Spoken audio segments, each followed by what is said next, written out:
Are you diligently doing your core exercises after having your baby, but still experience leakage with walking, running, and jumping?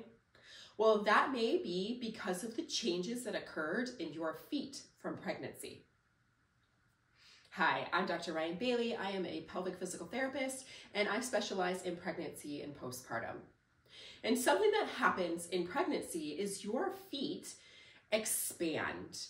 The ligamentous changes that happen in pregnancy from hormone changes, the weight of baby, and the softening of your ligaments can make your feet grow between 2 and 10 millimeters, which can be a lot depending on what your feet were like prior to pregnancy.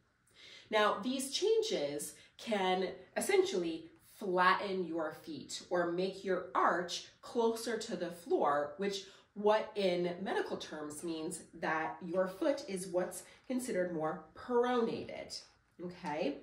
And when this happens, it eliminates your body's ability to cushion the load or soften how much weight distributes up through the leg into the pelvic floor. So if that is altered or eliminated completely because your foot is so flat from pregnancy, if you are walking, running, or jumping in postpartum, that may mean that there are more load and more forces going up the legs into the pelvic floor that the pelvic floor is not able to manage. So what can we do about it? Well, first off, we want to make sure that you have supportive shoes, but that is not going to be enough. Because really what we need is we want your feet and your ankles to be strong and resilient so that they can dampen the forces that go up the leg. We want them to be that first defense before that all of those forces go up into your pelvic floor. So we need to strengthen them, and I'm going to show you 4 exercises that you can begin with. These are just 4 that I really like. I give them to my patients, and I see a big difference in my patients' feet strength and mobility. So we're going to start off with a washcloth. You're going to roll that washcloth up, and you are going to place it underneath your foot in your arch, okay? Then you are going to stagger your legs so you are in a lunge position, and this is where you need to play around with how much weight you actually put into that front foot. So to do the exercise, it is less challenging with less weight on your front foot and more challenging with more weight on your front foot. So in the beginning, likely you're going to need less weight to begin with. So you're going to have a little bit more weight into that back foot, or it's going to be fairly even. From here, what you're going to do is you're going to keep that big toe planted onto the floor without scrunching your toes. What you want to do is you want to splay those toes, and if you have a hard time doing that with your toe strength, you can take your finger and move your toes so they are nice and splayed. Then what you're going to do is you are going to lift and create an arch without scrunching those toes, and then you're going to let go. And you're going to lift to create that arch, and then you're going to let go, okay? So once you then have that movement, then we're going to start to hold. So you're going to lift, hold, 5, 4, 3, 2, 1, and let go. It is important to let go, because we do want your feet to be able to lengthen, because that is important for that load distribution, and then lift with push off. So then we're going to lift and hold for 5, 4, 3, 2, 1, and then lengthen and relax. And then lift. We're doing this 3 more times. 5, 4, 3, 2, 1, and then relax. And 2 more times. Lift, 5, 4, 3, 2, 1, and relax. And then lift, 5, 4, 3, 2, 1, and relax. And so as you get better at that, you can start to shift and put more weight onto that front foot and do the same exact thing, but it is going to make it more challenging, which is what your body is going to eventually need to do. Okay, so then you're going to switch to the opposite leg, go into that semi-lunge position, have your weight either be even or a little bit onto that back leg to start off with. Make sure you splay those toes, and then we're going to lift the arch and lower. And once you feel like you can lift and lower without scrunching your toes, then you can start to lift and hold for 5, 4, 3, 2, 1, and then lengthen. If you cannot do this motion without scrunching your toes, then you're not going to hold. You're just going to work on trying to lift and create an arch. Okay, 3 more, 5, 4, 3, 2, 1, and lengthen, and 5, 4, 3, 2, 1, and lengthen, and last one, lift, 5, 4, 3, 2, 1, and lengthen. Fantastic. Okay, then just like with the other leg, as you get better at that, you're going to start to shift your weight more into that front leg, and you're going to do the same exact thing.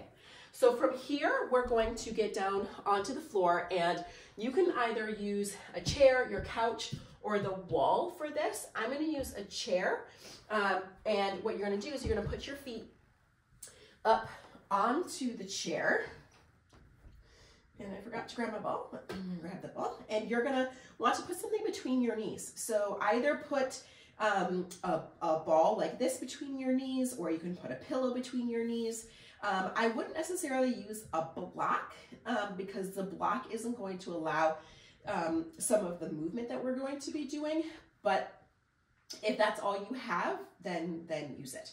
Okay, so you also want to make sure that whatever you're using isn't going to slide on you, because from here, what we're going to do is we're going to go up into a mini bridge. So the breathing for this, and I like putting my hands up towards the ceiling, because what that does is that helps open up the back of the ribs. We're going to get a better inhale for this. And so we're connecting it into our core because we're working on our whole system with this one. So you're going to reach towards the ceiling, opening up that back without clenching in your chest. So you're going to inhale, 360 breath, expand those ribs. And as you exhale, you're going to squeeze what's between your knees, and you're going to lift up into a mini bridge. Okay, getting those glutes firing. From here, what we're going to do is we're going to do a runner. So you are going to lift one heel and then lower, and then lift the other heel and then lower. Lift and lower. Now, when you lift and lower, I'm going to shimmy down a little bit more. When you lift and lower, okay, what you want to make sure that you are doing is keeping your weight evenly distributed in your toes or through the ball of your foot. You want to make sure that you aren't rolling out onto your little toe, that you are keeping it even in your big toe and your little toe. Okay, so we're doing these runners. Up, down, up, down, doing 10 both sides, so 20 total. And I've lost count for me, so make sure that you are counting for yourself. I'm going to do one more, and then I'm going to lower back down. Great. Bring my arms back down. I'm going to roll off to my side so that we can do the next one. So then from here, we need, again, a wall or the back of a chair. So I'm going to turn my chair around so that I don't put my back towards you. And then you want to have something for between your ankles. So again, it could be a ball, it could be a thicker pillow, it could be a block, but that may be just a little bit less comfortable. And then what you're going to do is you're going to lean forward. So you can either lean forward and rest on your forearms, or if you are using a wall, you would rest on your hands on the wall, okay? So you're going to lean forward, And again, splay those toes. It's so important to splay your toes. The shoe wear that we have nowadays makes our toes very narrow and does not allow them the space they need to expand. So we really need to work on splaying those toes. Ideally, you work towards getting shoes that provide more space for your toes. Okay, so then what you're gonna do is, again, this is a whole body exercise that we want the core system to be working for us, not just the foot and ankle, because we want it all understanding its roles. So we are going to inhale, and as you inhale, I want you to get that 360-degree breath. So all of your ribs expand out and up. Your ribs stay tucked and stacked over your pelvis without tucking your pelvis under, without dropping your pelvis forward. Then what you're going to do is on your exhale, you are going to squeeze this ball to keep it anchored between your ankles, and then you are going to raise up onto the balls of your feet, going into a calf raise, and then you're going to lower back down. Now, just like the bridge and the runners, you want to make sure that your weight is evenly distributed through the balls of your feet, that you're not rolling out to your little toes, you're not rolling in to your big toes, that it is fairly even across the ball of your foot. And what I like to think about with this is I am pushing the floor away as I raise up. I'm going to push the floor away as I exhale, squeezing that ball, initiating a bottom-up exhale so I feel my pelvic floor energizing, not a strong contraction, but a just enough contraction. My abdominals are engaging on that exhale in a just enough fashion, because this isn't overly taxing my core system, but they're turning on just enough. Okay, so again, I want to do 10 in a row, and then we can stand back up. Okay, so then the last one is working on your foot's ability to raise and lower with a little bit of extra weight in it. And we can do this in two ways. The first one is going, again, into a lunge position like we did with the towel underneath our arch. And you can use the wall, you can use a chair if you need to for balance. Then what you're going to do is having not all of your weight into the front foot, but about equal weight distributing to start off with as we gradually work up to more weight into that front leg. And then we're going to do a calf raise here. So again, splay those toes. If you need to, move them with your hand. Then you're going to inhale, big 360 breath, and then as you exhale, you're going to push the floor away to raise the ankle up, and you're going to keep that weight distributed over through the ball of the foot, and then lower back down on inhale, exhale, and inhale. And we're going to do 5 on this side.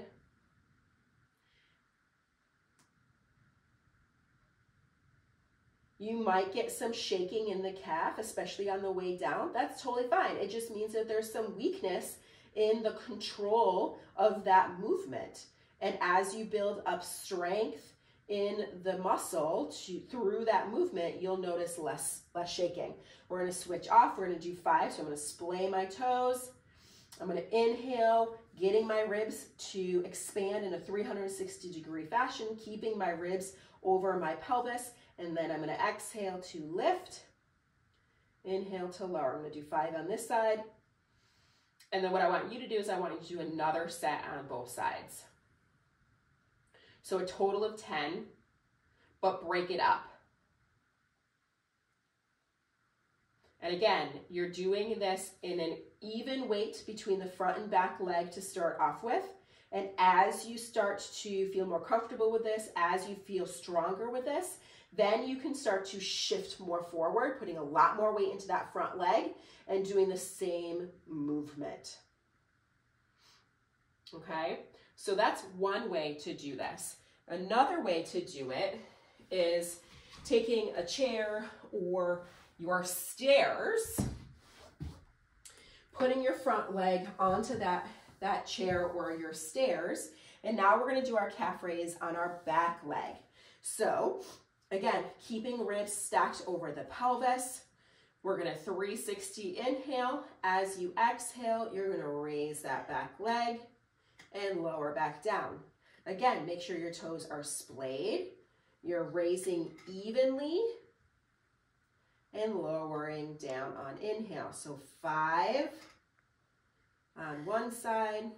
This one is definitely, I would consider more advanced because it is challenging your balance a lot more. You do need to have much more strength. So if this does not feel good to you, do not do this one. If start with this one, absolutely okay. Does not mean that you are behind at all. You may not even ever really totally need to do this one unless you are a runner or you want to do things that are much more taxing, and your body needs to have that extra support and extra strength and extra mobility. So those are the 4 exercises plus a bonus one that you can do to start to improve your foot and ankle strength if you are experiencing leaking with walking, running, jumping, to help with that load distribution. Even if you aren't experiencing those things, maybe you experience heaviness at the end of the day or throughout the day, or you have a pelvic organ prolapse. These are things that are going to help in your general daily life, especially if you want to run, you want to hike, you want to jump on a trampoline with your kids. You are going to dampen the load that goes up into the pelvic floor by having a stronger foot that is able to lengthen and lift. It's super important to be able to do both. But what we find a lot of times in postpartum is the foot is already lengthened, and so we need to work on that lifting so that it can then lengthen and lift and dampen and absorb that load and then get that push off through the foot. Okay? If you have any questions, put them into the comments, and remember to subscribe so that you don't miss any new videos.